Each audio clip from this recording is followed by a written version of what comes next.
आचार्य श्री महाप्रभु जी की जय, श्री गुसाई जी परम दयाल की जय, श्याम सुंदर श्री अमने महाराणी की जय, हरिराय महाप्रभु की जय, गोकुल नाथ की जय। આપણે ષોડશ ગ્રંથ વિશે રસપાન કરીએ છીએ, તેમાં આપણો પંચપદ્યાની ગ્રંથ આવ્યો છે। પંચપદ્યાની ગ્રંથમાં આપણે થોડું આગળ વિવેચન જોઈએ। પુષ્ટિમાર્ગના ગુરુ શ્રી મહાપ્રભુજી છે। પોતાના સેવકોને પુષ્ટિના માર્ગ પર ચલાવવા પ્રયત્નશીલ છે। વૈષ્ણવોને પુષ્ટિ માર્ગના સિદ્ધાંતોનો ઉપદેશ આપનારા છે। તેથી મહાપ્રભુજી ષોડશ ગ્રંથમાં માત્ર પુષ્ટિજીવોને ધ્યાનમાં રાખીને જ ઉપદેશ આપે છે। પુષ્ટિજીવ મુખ્ય 4 પ્રકારના છે: શુદ્ધ પુષ્ટિ, પુષ્ટિ પુષ્ટિ, પુષ્ટિ મર્યાદા અને પુષ્ટિ પ્રવાહી। તેમાં શુદ્ધ પુષ્ટિ અને પુષ્ટિ જીવો ઉત્તમ અધિકારવાળા છે। પુષ્ટિ જીવો મુખ્ય અથવા ઉત્તમ શ્રોતા છે। પુષ્ટિ મર્યાદા જીવો મધ્યમ શ્રોતા છે। પુષ્ટિ પ્રવાહી જીવો હીન શ્રોતાઓ છે। આ ત્રણેય પ્રકારના શ્રોતાઓના લક્ષણો આપણે સમજવા જરૂરી છે, જેથી જો આપણી ભીતર એ લક્ષણોના બીજ હોય તો તેમને બહાર પ્રગટ કરી શકીએ અને તેવા શ્રોતા બની શકીએ। જ્યાં સુધી ભગવદ્ કથાનું શ્રવણ ન કરી શકીએ ત્યાં સુધી ભક્તિના બીજ ભાવને આપણે માવજત કરી શકીશું નહીં। ભક્તિનો બીજ ભાવ પાંગરશે નહીં। શુદ્ધ પુષ્ટિ અને પુષ્ટિ જીવો મહાપ્રભુજીની આજ્ઞાને અનુસરીને સેવાની સાથે સાથે ભગવદ્ કથાનું શ્રવણ, કીર્તન અને સ્મરણ કરતા રહે છે। મહાપ્રભુજીએ આ માટે એવો જીવનક્રમ બનાવી આપ્યો કે સવારે ઉઠતા ભગવદ્ કીર્તન અને સ્મરણ થાય, સ્નાન બાદ સેવા થાય, સેવામાં પણ ભગવદ્ કીર્તન અને લીલા ભાવના તથા ભાવનાનું સ્મરણ ચાલુ રહે। બપોરે અનુસરમાં સમયમાં ભગવદ્ કથાનું શ્રવણ અને ભગવદ્ ગુણગાન થાય। કથા, કીર્તન અને સેવાનો એક સતત ક્રમ વૈષ્ણવના જીવનમાં ચાલવો જોઈએ। આથી મહાપ્રભુજીએ સમજાવ્યું કે જ્યારે આ ક્રમ તૂટી જાય અથવા ખોરવાઈ જાય ત્યારે તે વૈષ્ણવ ઠાકોરજીથી બહિર્મુખ થાય છે। બહિર્મુખ થતાની સાથે અહંતા મમતાના સંસારરૂપી સાગરમાં ઢસડાઈ જાય છે। શુદ્ધ પુષ્ટિ અને પુષ્ટિ જીવો છે તેઓ સેવાની સાથે સાથે સતત કથા, શ્રવણ, કીર્તન અને સ્મરણ પણ કરતા રહે છે। શુદ્ધ પુષ્ટિ જીવો અને પુષ્ટિ જીવોને કથા, શ્રવણ અને કીર્તનમાં વિશેષ આસક્તિ હોય છે।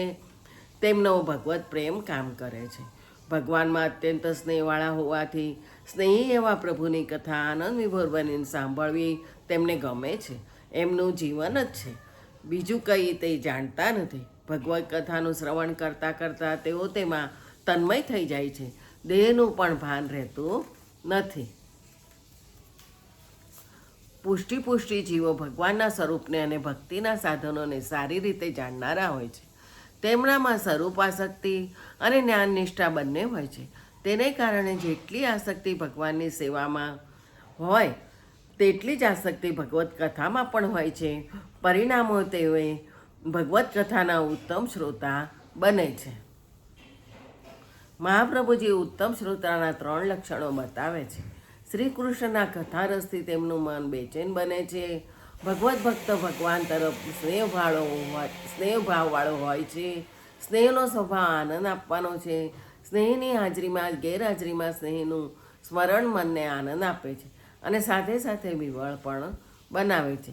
સાચા ભગવત ભક્તોને શ્રી ઠાકોરજી માટે શુદ્ધ સ્નેહ હોવાથી ઠાકોરજીની સેવામાં તેમના ચિત્ત આનંદમય બને છે। ઠાકોરજીની કથાના શ્રવણમાં પણ તેમના મન ભાવ વિભોર બને છે।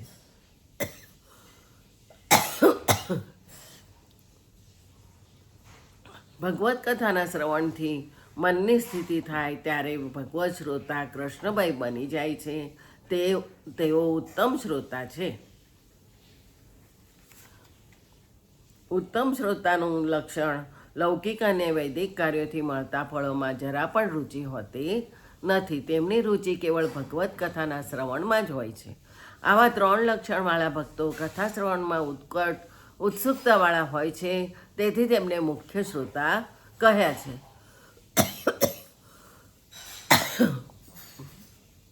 પહેલો શ્લોક પંચપદ્યાનીમાં: શ્રી કૃષ્ણ રસ વિક્ષિપ્ત માનસા રતિ વર્જિતા અનિવૃત્તા લોક વેદે તે મુખ્યા શ્રવણોત્સુકા। શ્રી કૃષ્ણ રસ વિક્ષિપ્ત માનસા રતિ વર્જિતા. એટલે શ્રી કૃષ્ણના ભજનાનંદ રૂપી રસમાં જેનું મન વિક્ષિપ્ત છે તેથી કરીને ભગવદ્ ગુણગાનના શ્રવણમાં પ્રીતિ વગરના નથી, એટલે પ્રીતિવાળા છે. ભક્તિ અને પ્રપત્તિ માર્ગોના અધિકાર ભેદથી ભગવદ્ કથાના શ્રોતાઓના બે ભેદ થાય છે. ત્યાં ભક્તિ માર્ગમાં ઉત્તમ અધિકારી, મધ્યમ અધિકારી અને કનિષ્ઠ અધિકારી આમ ત્રિવિધતા બતાવી છે. લોક વેદે અનિવૃત્તા. લોક અને વેદમાં આનંદ વગરના, એટલે લૌકિક અને વૈદિક ફળની મનમાં કઈ ઈચ્છા ન હોતા, તેમાં જેને આનંદ આવતો નથી તેવા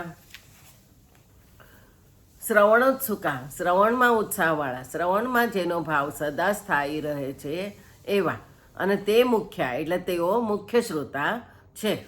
જેનું મન શ્રી કૃષ્ણમાં ખૂંચી ગયું હોય તે ભક્તિવર્ધિની ગ્રંથમાં કહ્યા પ્રમાણે પ્રભુમાં આસક્તિની હદ સુધી પહોંચ્યો હોય તેને લૌકિક અને વૈદિક વ્યવહાર બધો બાધકરૂપ લાગે અને પ્રભુ પ્રત્યે વ્યસન દશાની શરૂઆત થઈ હોય તેઓ ભગવદ્ ગુણગાન શ્રવણમાં ઉત્તમ મુખ્ય શ્રોતાજન છે. બીજો શ્લોક. વિક્લિન્ન મનસો એ તું ભગવત સ્મૃતિ વિવલા અર્થેક નિષ્ઠા સતી ચાપી મધ્યમાં શ્રવણોત્સુકા.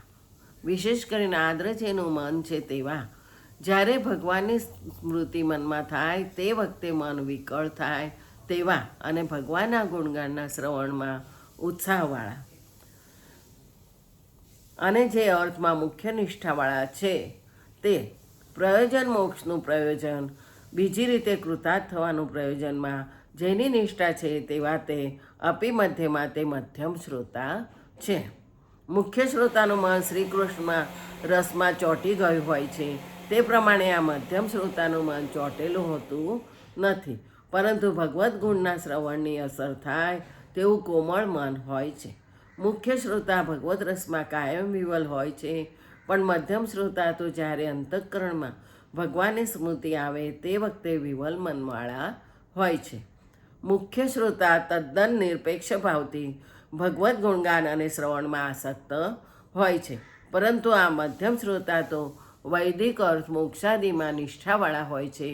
આવી રીતે બધા લક્ષણમાં મધ્યમ શ્રોતા મુખ્યથી થોડા ઉતરે છે. બીજું આવતીકાલે જોઈશું. જય શ્રી ગોખલેશ.